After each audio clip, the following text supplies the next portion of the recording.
En fait, si vous voulez, euh, par exemple, il y a les travaux chez moi, donc derrière. C'est inacceptable de travailler avec ces conditions comme ça, puisqu'on est dans un pays évolué et en même temps, travailler avec ces conditions-là, c'est inacceptable, c'est pas normal, ça revient pas à la tête. Réveillez-vous, on est en 2017, dépasser tous ces clivages. Je veux dire, des problèmes et voyez les choses en face, normal. Voilà, c'est les castings, mais franchement, si vous faites des castings, c'est que, bien sûr, je veux dire, ça me dérange pas, mais dans un sens, voilà quoi. Au bout d'un moment, on est sur le même niveau, c'est-à-dire, quand on dénonce quelque chose, on voit quelque chose dehors, on dit, oh, c'est pas normal, quand même. On va pas, euh, on va pas bosser comme ça, comme des, je veux dire, avec, avec ce genre de choses, puisque on a évolué depuis ce temps-là. Hein, c'est, voilà, hein, ils sont en train de construire une pyramide, j'ai l'impression. Ils ont détruit cette maison derrière chez moi. Oh, ils l'ont vendu rapidement, et puis voilà, ils l'ont détruit, mais les conditions de travail, tout ça, voilà, ça se voit que c'est vraiment, je veux dire, voilà, c'est que tu mets une grue comme ça, voilà, tu détruis le truc, mais ça avance vite, hein, je dis pas, ça avance vite, mais bon, après voilà, moi, je suis spécialisé dans le bâtiment, je me dis, quand on bosse avec des conditions, je veux dire, on met pas de sécurité, ou, vraiment il y a un risque, quelque chose, donc, un risque, je veux dire, un accident de travail de tout sens, un accident de travail de tout sens. Puis après, bien sûr, moi je peux aussi demander, je veux dire, voilà, de m'indemniser, puisque ça klaxonne toute la journée, je suis chez moi, je suis en train de faire des papiers, en même temps je déménage. Bon, je déménage à cause de ça aussi. Donc quelque part, je déménage à cause de ça aussi. Ça aussi, ça me casse les cojones, puisque quand tu rentres chez soi, voilà, tu t'attends tout le temps, t'entends du bruit, et je peux porter plainte aussi, donc je veux dire un dérangement, voisinage, donc voilà. Mais bon, il faut que tout le monde soit d'accord, bien sûr. Mais la journée, les gens travaillent normalement, mais moi, ça fait 2 mois, je bosse pas, donc c'est tout à fait normal. Mais cette vidéo, par exemple, je sais que Madame B, elle a mis la main sur moi, à vendre des informations je veux dire, Stéphane Plaza, je veux dire, moi je le connais pas personnellement, mais je vois qui c'est, je vois aussi Vanessa Brett peut-être, ou ouais. Vous savez, voilà, c'est Madame B, le jeu élégant qu'elle a, en fait, voilà quoi. Elle sait elle sait que faire des choses, faire du mal, elle sait qu'aussi, je veux dire, ça, c'était pas prévu tout cela. C'est pour ça qu'elle résiste, Madame B. Bon, si je peux faire un casting de théâtre, vidéo par exemple, hein. Donc personne m'empêche. Et vous voyez, tout ça, par exemple, en politique, on peut le lancer, je veux dire, en termes de communication.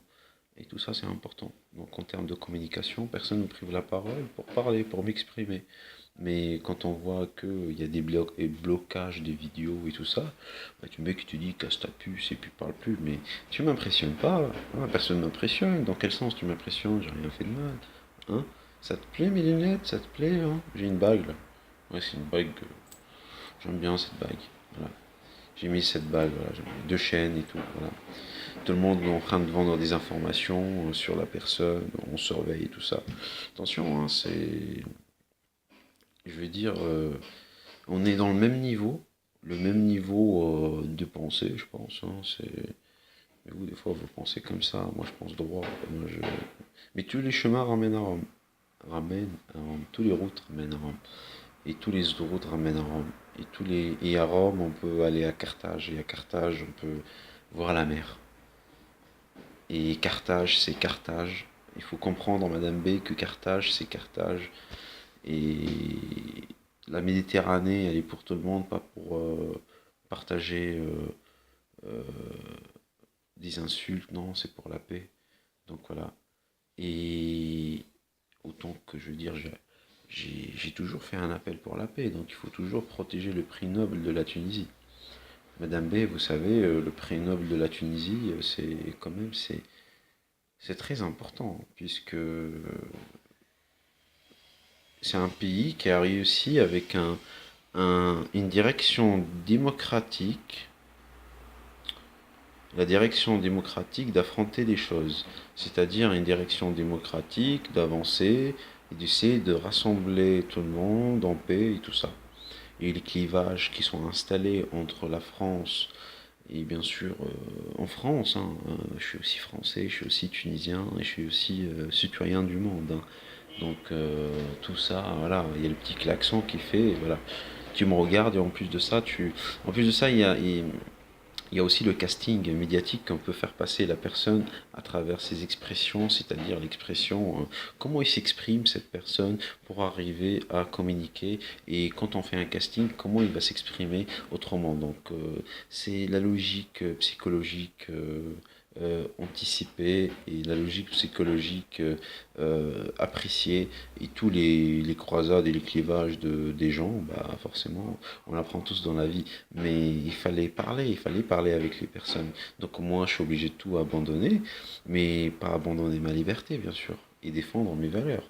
Et si je pars, je rentre en Tunisie, je vais pas avoir une haine vers une personne ou vers l'autre. Non, c'est que euh, je vais tout simplement, je veux dire, essayer d'aller sur une voie de paix, puisque ici, malheureusement, avec l'administration, avec tous les clivages politiques qui existent, avec tous les problèmes, les pragmatiques, je veux dire, qui cassent vraiment la vie des gens et qui angoissent la vie des gens, et qui en même temps fait un trouble psychologique sur les gens, puisque sur moi, j'ai pas de trouble psychologique, moi je suis un chercheur, j'ai un petit laboratoire chez moi, et puis comment dirais-je, je suis quelqu'un de cultivé et je respecte. Et d'ailleurs, dans le monde technologique, quand j'étais surveillé par les médias, mais pas surveillé, mais je veux dire, il y a une communication médiatique qui fait que avec une télé, on peut te regarder avec installation, hyperquisition et tout ça. Bon, mais quand on n'a rien à se reprocher, bien sûr, on peut faire une vidéo et on peut parler, et puis voilà. Mais quand après, il y a une étape, c'est-à-dire l'étape quand on est surveillé et qu'on bloque le passage Internet mondial, c'est-à-dire international, ben, qu'est-ce qu'on fait? C'est que euh, je peux mettre la vidéo et je vais la mettre. Tout à l'heure, j'ai dit je vais pas la mettre, je vais la mettre. Mais je vais la mettre, mais il y aura des gens qui vont voir, mais des gens je veux dire à un niveau, c'est-à-dire niveau au niveau d'informatique, niveau au niveau de, je veux dire, voilà, vu la situation, et aussi journaliste et tout ça. Mais bon, après, quand vous faites du travail, je veux dire un travail médiatique, moi, je respecte tout ça. Et le klaxon, je me rappelle David Bojadas, il a dit une fois, t'attends pas les bruits de klaxon, quoi. Je dis, mais attends, hein, bien sûr que je l'attends, monsieur David, c'est le bruit du klaxon à côté de chez moi, je l'attends, bien sûr. Ils sont en train de travailler, voilà, et puis ça klaxonne, donc voilà. Mais aussi, vous savez, avec toute cette situation, ça a tourné partout, donc ça a monté jusqu'à là-haut. Et en même temps, je veux dire, je suis quelqu'un d'honnête, donc j'ai fait un processus normal. Donc j'ai suivi un processus qui est démocratique, de respecter la loi, et en même temps de se mettre, je veux dire, à la hauteur de personne, c'est-à-dire euh, de ne pas déranger les gens. De pas déranger les gens, c'est-à-dire voilà, je vais pas aller manifester, voilà. Donc, patience, je fais mon truc correctement et en même temps pour vous dire que aussi il faut aussi aller vers une voie de respect et en même temps assumer ses mots. Donc voilà, mais bon, il y a un clivage qui est important quand vous attendez, ça toque. Et ce clivage-là, c'est un parachute jupitérien qui vient, voilà. Mais la conscience humaine, elle cesse jamais de se révéler en elle-même, puisque la technologie, à l'avance, la technologie, c'est pas une idéologie, donc euh, avoir des connaissances technologiques, c'est pas une idéologie, non. Tout le monde va étudier à l'université, à l'école, etc., etc. Et cetera. Et aussi de dire que la capacité humaine, elle est la capacité humaine de moi-même, par exemple, oui, mais c'est un petit jeune et tout. Donc tous ces clivages-là, on le dépasse, puisque la technologie, c'est pas une idéologie. Donc voilà, c'est important tout ça. Et puis la façon de parler et tout, c'est pas une peur ou une méfiance, non. Il faut pas juger les gens, il faut pas préjuger les gens, il faut dominer, je veux dire, avec respect le débat, mais dans un sens dominer, c'est-à-dire, moi je trouve qu'il faut donner la parole à tout le monde, et en même temps, voilà, tout le monde est responsable de ses mots, ça c'est important. Tout le monde est responsable de ses mots, c'est pas que une mission à la télé, ou passer ci, ou passer ça, ou l'autre il a fait ci, ou il a fait ça, ou l'histoire de l'homophobie, ou l'histoire de la discrimination, l'histoire de la violence policière, l'histoire de ci, l'histoire de ça. Voilà, c'est bon, tous ces clivages-là, voilà, le monde veut la paix, les gens veulent vivre tranquillement, et il y a des gens qui sont stressés, et des gens qui cherchent toujours à y stresser les autres. Personnellement, personne m'y stresse, puisque je veux dire du stress, ça fait partie de la vie, donc c'est du stress.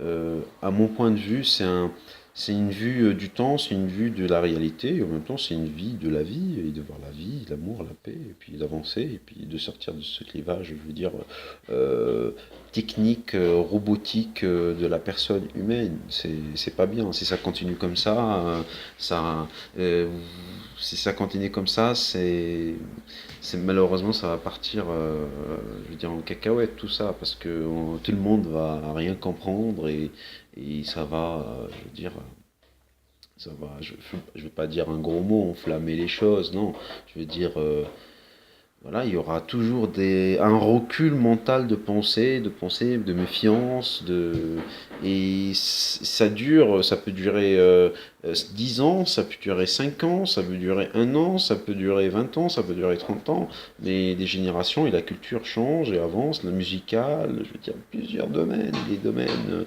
et l'activité humaine en général, l'activité humaine en général, qui est en Europe, en Afrique, en Asie, en Amérique du Sud, en Amérique du Nord, euh, partout, partout, je veux dire, c'est en Australie, en Chine, en Russie, en France, en Tunisie, en Égypte, en Algérie, en Afrique, c'est tous les pays du monde. Le Maroc, il n'y a pas longtemps, on a découvert, euh, je veux dire, des, je veux dire que c'est une découverte déjà impressionnante et en même temps, bon, j'ai pas vu, je veux dire, les choses, je veux dire, bien à la télé, mais j'ai attendu l'information